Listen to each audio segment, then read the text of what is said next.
நீண்ட நெடுங்காலமாக மகாத்மா ஜோதிபா புலே காலம், அதற்கு முன்னதாக கௌதம புத்தர் காலம், 2500 ஆண்டுகளாக தொடர்ந்து எக்ஸ்க்ளூஷன் ஆஃப் பிராமின்ஸ் என்பதுதான் போராட்டமாக இருந்திருக்கிறது.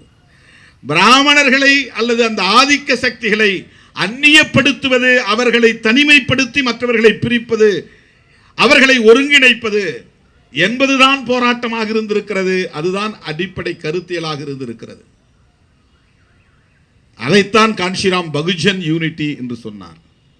பகுஜன் என்று சொன்னால் தலித்துகள் என்று பொருள் அல்ல. எஸ்சி எஸ்டி மைனாரிட்டிஸ் எல்லோரும் சேர்ந்தது ஓபிசி. இந்த சமூகங்களை சார்ந்தவர்கள் சமூக நீதி சமூகங்கள் என்று நான் அதை காயின் செய்தேன். தமிழ்நாட்டை பொறுத்தவரையில் சமூக நீதி சமூகங்கள். பகுஜன் என்பது சமூக நீதி சமூகங்கள். Reserved categories, schedule cost, schedule tribes, other backward classes and minorities including women in all sections. அதுதான் பகுஜன். இதனுடைய பொருள் என்ன? எக்ஸப்ட் ஃபார்வர்ட் கம்யூனிட்டிஸ் என்று பொருள். Excluding Brahmin and other forward communities என்று பொருள். இதுதான் போராட்டம். ஆனால் ஓபிசி சமூகத்தை வழிநடத்தக்கூடிய தலைவர்கள் தங்களின் நலன்களுக்காக, தங்களின் கட்சி நலன்களுக்காக, தற்காலிக பயன்களுக்காக அவர்கள் பாரதிய ஜனதாவோடு சமரசம் செய்து கொண்டு அவர்களை வளர்ப்பதற்கு இன்றைக்கு எல்லா மாநிலங்களிலும் தயாராகிவிட்டார்கள். சந்திரபாபு நாயுடுவால் ஆந்திராவிலே வேரூன்றிவிட்டார்கள். எடியூரப்பாவால் கர்நாடகாவிலே வேரூன்றிவிட்டார்கள். சுரேஷ் கோபியின் மூலம் இன்றைக்கு கேரளாவிலும் காலூன்றி இருக்கிறார்கள். அவர்களால் குதிகாலை வெட்டுகிற ஒரே மண் தமிழ் மண் தான், தமிழ்நாடு தான். இதுவரையில் அதை நாம் காப்பாற்றி வருகிறோம். இந்த நொடி வரையில் அதிலே நாம் சாதிக்கக்கூடிய சாதனையாளர்களாகத்தான் இருந்திருக்கிறோம். இந்த தேர்தலிலே எப்படியாவது 5-6 இடங்களில் வெற்றி பெற்று விடுவோம் என்று அவர்கள் மார்தட்டி பேசிக் கொண்டிருந்தார்கள். இப்போது எங்கே போய் ஒளிந்து கிடக்கிறார்கள் என்று தெரியவில்லை. தமிழ்நாட்டு மக்களிடையே இந்த புரிதல் இன்றைக்கு வலுவாக இருக்கிறது. வெறும் கூட்டணி பலத்தால் மட்டும் நாம் வெற்றி பெற்று விட்டோம் என்று கருதிவிடக்கூடாது. இந்த கருத்தியலும் மக்களிடத்திலே இருக்கிறது. ஆன்டி பிஜேபி, ஆன்டி ஆர்எஸ்எஸ், அவர்கள் சமூக நீதிக்கு எதிரான கும்பல், சதி கும்பல். இந்த புரிதல் இருக்கிறது. இந்த புரிதல் உள்ளவர்களின் எண்ணிக்கை இங்கே கணிசமாக இருக்கிறது. வெறும் கமிட்டட் ஓட்ஸ் மட்டும் வந்திருந்தால் ஜெயிக்க முடியாது. திமுகவுக்கான கமிட்டட் ஓட்ஸ், அதுக்கு திமுக கூட்டணியிலே இருக்கிற அந்த பார்ட்டி ஓட் பேங்க், ஒவ்வொரு கட்சிக்கும் ஒரு ஓட் பேங்க் என்று இருக்கும், அது மட்டும் சேர்ந்தால் வெற்றி பெற்று விட முடியாது. இந்த கருத்தியல் ரீதியாக இந்த மண்ணிலே பிஜேபி எதிர்ப்பு அல்லது ஆர்எஸ்எஸ் எதிர்ப்பு அல்லது சங் பரிவார்கள் எதிர்ப்பு என்பது இங்கே ஆழமாக வேரூன்றி இருக்கிறது தோழர்களே. அதை நாம் முதலில் புரிந்து கொள்ள வேண்டும். அதற்கு அடிப்படை பெரியார் இயக்கம்தான், திராவிடர் இயக்கம்தான், திராவிடர் கழகம்தான் என்பதையும் நாம் பெருமையோடு பதிவு செய்ய கடமைப்பட்டிருக்கிறோம். அதை நாம் ஓங்கி உரத்து சொல்ல கடமைப்பட்டிருக்கிறோம். இன்னும் வலுவாக அதை முன்னெடுத்து செல்ல வேண்டிய தேவை இருக்கிறது. இந்த நிகழ்வின் ஊடாக நான் சொல்ல விரும்புகிற செய்தி, அகில இந்திய அளவில் ஓபிசி சமூகத்தை சார்ந்த தலைவர்களுக்கு ஒரு சென்சிட்டைசேஷன், விழிப்புணர்வு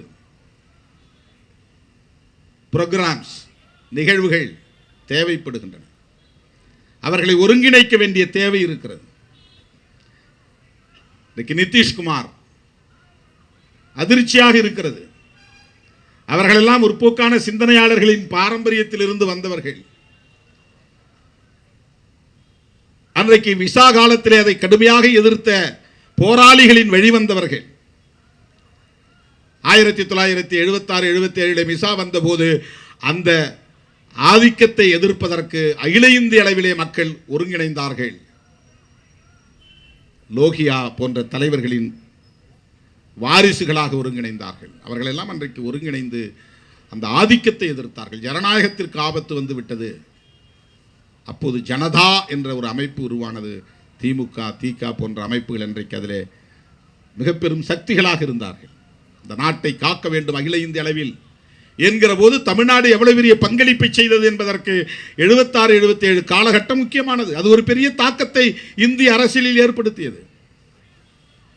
அதன் பிறகு இந்திய அரசியலில் ஏற்படுத்திய மிகப்பெரிய தாக்கம் என்பது மண்டல் பரிந்துரை தான். இனி தமிழ்நாட்டு அரசியலை மட்டுமல்ல, இந்திய அரசியலை மண்டலுக்கு முன் மண்டலுக்கு பின் என்றே நாம் பகுப்பாய்வு செய்ய கடமைப்பட்டவர்களாக இருக்கிறோம். அந்த அடிப்படையில் அரசியலை நாம் மக்களிடத்தில் கொண்டு போய் சேர்க்க வேண்டும். இது வலிமை பெற்றால் 2029 வரையில் நாம் காத்திருக்க வேண்டிய தேவையில்லை. இன்றைய மைனாரிட்டி பிஜேபி அரசை தூக்கி எறிந்துவிட்டு புதிய ஆட்சியை டெல்லியிலே உருவாக்கிவிட முடியும்.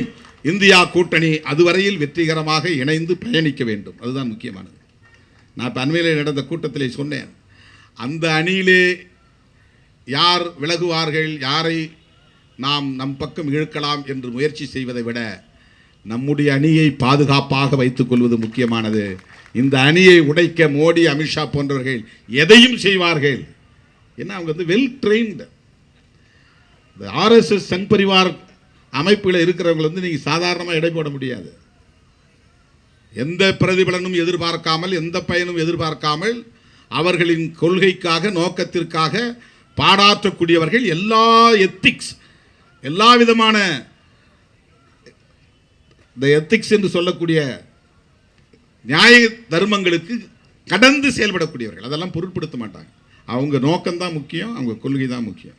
அதனால் எதையும் மீறுவார்கள். தான் தோன்றித்தனமாக எந்த முடிவையும் எடுப்பார்கள். எதை வேண்டுமானாலும் செய்வார்கள். மோடி திடீர்னு வந்து பிரசிடென்ஷியல் ஃபார்ம் ஆஃப் கவர்மெண்ட்டுங்கிற பேரில் இங்கே குடியரசுத் தலைவர் ஆட்சி முறை தான் வரப்போகுது அப்படின்னு அறிவிச்சா கூட யாரும் ஆச்சரியப்படுவதற்கு இல்லை. இந்த இதே கேபினெட்டை மைனாரிட்டி கவர்மெண்ட்டை கொண்டுட்டு போகணும், 5 வருஷத்துக்கு போராடிட்டு இருக்கணும் அப்படின்னா அவங்க இருப்பாங்கன்னு நாம் நினைக்க முடியாது. எந்த நேரத்தில் வேணாலும் எப்படி வேணாலும் மோடி முடிவெடுக்க வாய்ப்பு இருக்கிறது.